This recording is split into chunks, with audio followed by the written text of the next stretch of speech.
तकरीबन 43 साल पुरानी एक बात शेयर करना चाहता हूं। मैं जब इंडिया छोड़ के गया, शुरुआत में कनाडा, हम लोग की कोल माइंस थी, नेशनलाइज हो गई, सरकार ने सब कुछ ले लिया था यहाँ पे, तो हम लोग सड़क पे चले आए। तो मैं कनाडा गया, पैसे वैसे थे नहीं यहाँ पे। मेरे फादर की डेथ हो गई थी जब मैं कॉलेज में था, तो कुछ परिवारों के पास पैसे थे, हम लोग के पास नहीं थे। मेरी शादी को सिर्फ 4 हफ्ते हुए थे, ओनली 4 वीक्स। तो हम लोग कनाडा चले गए, तो एक अपार्टमेंट रेंट किया, जमीन पे सोते थे वहां पे। तो बाल्टी लेके घर घर जाके गाड़ियां साफ करनी शुरू की साहब मैंने वहां पे। तो 1.5-2 साल गाड़ियां साफ करता था दिन में, और शाम के टाइम घर घर जाके वैक्यूम क्लीनर बेचता था। और तभी मैंने एकदम कोइंसिडेंटली लाइफ इंश्योरेंस बेचना शुरू किया उसमें। तो तभी, और लाइफ इंश्योरेंस बेचने में भी मेरे मैनेजर ने मुझे कहा कि भैया ईदर प्रोड्यूस और गेट आउट, ईदर प्रोड्यूस और गेट आउट। Fair enough. तो तभी मैंने देखा कि टोरंटो में डॉक्टर नॉर्मन विंसेंट पील आ रहे थे, जिन्होंने किताब लिखी पावर ऑफ पॉजिटिव थिंकिंग। तो साहब मैं भी टिकट खरीद के वहां पहुंच गया। तकरीबन 1000 लोग थे वहां पे। और डॉक्टर पील की उम्र शायद 85 वर्ष की होगी उस टाइम। उनका कद इतना था, 4 फुट 11 इंच होगा साहब। हो सकता है जूते के साथ 5 फुट हो गया हो, इतना कद था। लेकिन जब वो मंच पे आए और जिस तरीके से उन्होंने पूरी ऑडियंस के ऊपर एक नजर दौड़ाई, उनके अंदर बहुत आत्मविश्वास था, बहुत आत्मविश्वास। लेकिन उस आत्मविश्वास के अंदर नम्रता थी, क्योंकि जो आत्मविश्वास नम्रता के बिना होता है उसे अहंकार कहा जाता है। Yes no hello. उस आत्मविश्वास के अंदर बहुत नम्रता थी साहब। लेकिन जिस तरीके से उन्होंने देखा, उस दिन से मैंने, और जिस उत्साह से बोले उस दिन से मैंने कद की परिभाषा बदल दी है साहब। मैंने एक चीज तय की, इंसान का कद कभी गर्दन से नीचे नहीं नापा जाता, हमेशा गर्दन से ऊपर नापा जाता है साहब, हमेशा। तो डॉक्टर पील आए, देख के कहते हैं कि आप लोग इतने आराम से बैठे हुए हो, शांति से, लगता है किसी को कोई समस्या नहीं है। तो पूछते हैं, does anybody have any problem here? किसी को कोई समस्या है? तो साहब किसको समस्या नहीं है? तो बोलते हैं कि भाई जिसको समस्या हाथ खड़ा कर दो। तो सबने हाथ खड़ा कर दिया साहब। तो कहते हैं कि आप लोगों में से कितने लोग ऐसे हैं जो समस्या से छुटकारा पाना चाहते हैं? तो सबने हाथ खड़ा कर दिया साहब, हाँ छुटकारा पाना चाहते हैं। तो डॉक्टर पील बोले कि यहां आने से पहले 200 गज दूर रास्ते में मैंने कुछ देखा, कुछ लोगों को एकदम रिलैक्स्ड लेटे हुए थे, उनको कोई समस्या नहीं थी। कितने लोग जानना चाहते हैं कौन सी जगह है ऐसी? तो सबने हाथ खड़ा कर दिया साहब। बोले यहां से 200 गज दूर एक शमशान घाट है, वहां पर लेटे हुए हैं लोग, रिलैक्स्ड हैं, उनको कोई समस्या ही नहीं है। तो डॉक्टर पील पूछते हैं कितने लोग समस्या से छुटकारा पाना चाहते हैं? तो सबने हाथ पॉकेट में डाल लिया साहब, कोई हाथ खड़ा ही नहीं हुआ। तो डॉक्टर पील बोले कि भैया ऐसा है, समस्या एक जीवन का प्रतीक है।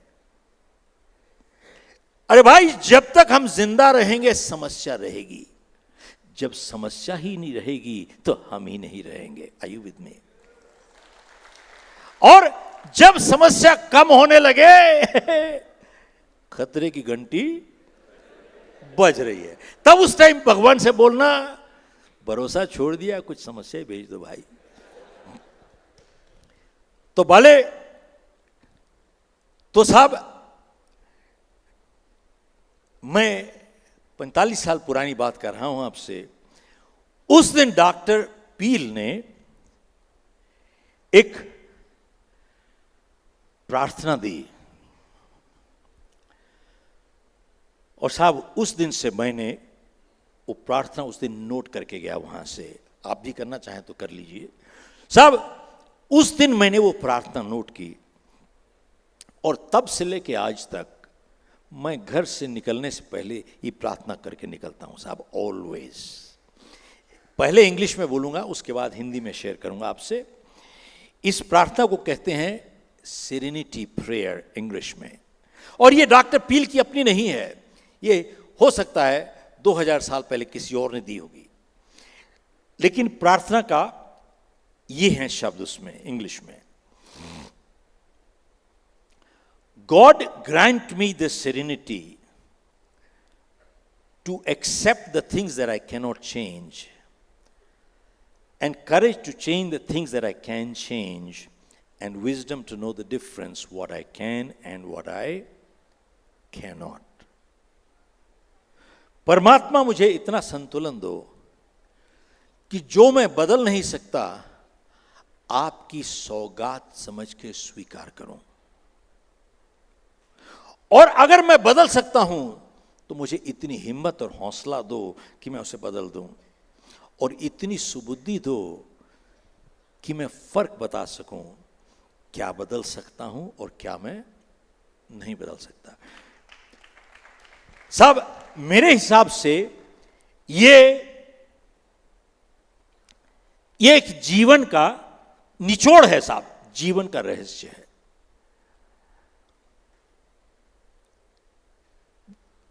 शुरुआत होती है, परमात्मा मुझे संतुलन दो, जो मैं बदल नहीं सकता आपकी सौगात समझ के स्वीकार करूं। साहब सवाल यह है कि क्या जिंदगी में हर चीज हमारे हाथ में होती है? कई चीजें बाहर भी होती हैं। से मैं कहां पैदा हुआ ये मेरा फैसला नहीं था, मैंने अपने मां बाप को नहीं चुना ये मेरा फैसला नहीं था। अगर मेरा कद ये है तो मैं 6 फुट 10 इंच नहीं हो सकता। अगर मेरा रंग ये है तो साहब मेरे स्किन का कलर यही है, इसको मैं बदल नहीं सकता। कई बारी लोग अपाहिज पैदा हो जाते हैं, कई बारी अच्छे लोगों के साथ बुरे हादसे भी हो जाते हैं। क्या गलती की उन्होंने, कौन जाने भाई। बात यह है, बहुत बारी हम लोग जिन चीजों को बदल नहीं सकते उनके साथ लड़ते रहते हैं और अपनी जिंदगी में तनाव लेके चले आते हैं, अपनी जिंदगी को स्ट्रेसफुल बनाते हैं, और हमारी जिंदगी में जो तनाव चला आता है हमारी जिंदगी की आउटपुट और प्रोडक्टिविटी गिर जाती है। Are you with me? जो मैं बदल नहीं सकता आपकी सौगात समझ के स्वीकार करो, और अगर बदल सकता हूं मुझे इतनी हिम्मत और हौसला दो कि मैं उसे बदल दूं, और इतनी सुबुद्धि दो कि मैं फर्क बता सकूं क्या बदल सकता हूं क्या नहीं बदल सकता। तो साहब जब ये मैंने उनकी प्रार्थना सुनी और मैं लिख के गया, उसके बाद जब मैं अपनी किताब लिख रहा था, और नई किताब अभी लिखी है जो, मैंने ये सोच को लेके 4 पन्ने और ऐड किए मैंने साहब अपनी किताब में, 4 पन्ने ऐड किए इसके ऊपर। और उसमें मैंने अपनी किताब में लिखा है कि जिंदगी एक फैसला भी है और जिंदगी एक समझौता भी है। ये साहब एक लगता है कि कॉन्ट्रडिक्शन है, बट रियली नहीं है। जिंदगी एक फैसला भी है और जिंदगी एक समझौता भी है। उदाहरण पे साहब, अगर मैं आपके साथ दुर्व्यवहार करता हूं, मैंने फैसला किया कि आप मुझसे दुर्व्यवहार कीजिए। अगर मैं आपके साथ बदतमीजी के साथ पेश आता हूं, मैंने फैसला किया आप मुझसे बदतमीजी के साथ पेश आइए। अगर मैं सिगरेट जलाता हूं, मैंने फैसला किया कैंसर को बुलाने के लिए, यस नो। हेलो साहब अगर मैं दारू पी के गाड़ी चलाता हूं, मैंने फैसला किया एक्सीडेंट बुलाने के लिए, यस नो। अगर मैं खाना ज्यादा खाता हूं, मैंने फैसला किया मोटापा लाने के लिए। मैं अगर एक्सरसाइज करता हूं, तो मैंने फैसला किया हेल्दी रहने के लिए। It is life is full of choices. साहब ध्यान दीजिएगा, हम सब एक फैसला लेने तक आजाद हैं,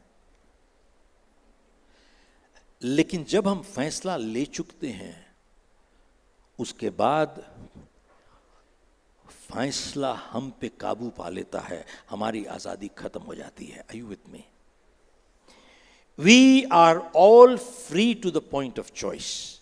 हम सब एक फैसला लेने तक आजाद हैं, लेकिन जब हम फैसला ले चुकते हैं, उसके बाद फैसला हम पे काबू पा लेता है, हमारी आजादी खत्म हो जाती है। तो साहब सफलता किसे कहते हैं? जिंदगी में series of positive decisions is called success, and series of negative decisions, गलत फैसले लेते चले जाएंगे, जिसको कहते हैं फेलियर। साहब मैंने आपके साथ माइकल फेल्प्स का उदाहरण शेयर किया था अभी। बहुत से लोग अपनी किस्मत को कोसते रहते हैं, मेरी किस्मत खराब है साहब। परमात्मा भी शायद सुनता होगा जो अपनी किस्मत को कोसते हैं, कहता है और थोड़ी इसको तकलीफ बोझे भाई, ये तो यही मांग रहा है, तो इसी को और भेजते चले जाओ। और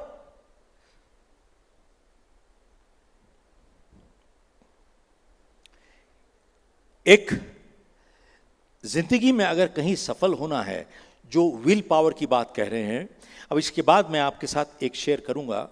जीतने वाले अलग काम नहीं करते, हर काम अलग ढंग से करते हैं। I am gonna come to that. But एक मजदूर में और एक कारीगर में और एक कलाकार में क्या फर्क होता है साहब? साहब ध्यान दीजिएगा, क्योंकि अगर आज यहां से कुछ आप लेके जाएंगे जो अपनी जिंदगी में उतारेंगे, तब तो हम लोग का मिलना कोई सफल हुआ है, वरना तो आपका भी टाइम वेस्ट हो गया, मेरा भी टाइम वेस्ट हो गया। ट्रू? ओके। तो साहब एक मजदूर में, कारीगर में और एक कलाकार में क्या फर्क होता है?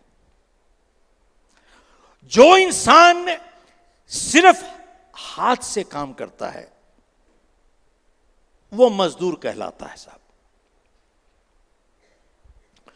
और जो इंसान सिर्फ हाथ से और दिमाग से काम करता है उसे कारीगर कहा जाता है साहब।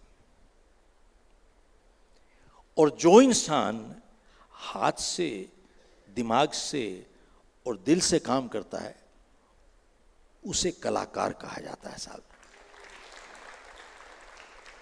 तो साहब जिंदगी में कोई काम भी कर लें, कोई काम भी किया जाए, अगर उसे हम कला का रूप नहीं दे पाएंगे, कभी निपुणता से कभी कर ही नहीं पाएंगे साहब। उसको कभी नहीं कर पाएंगे। और बहुत से लोग चालू काम करते हैं, काम चालू करते हैं, काफी हो गया, काफी हो गया।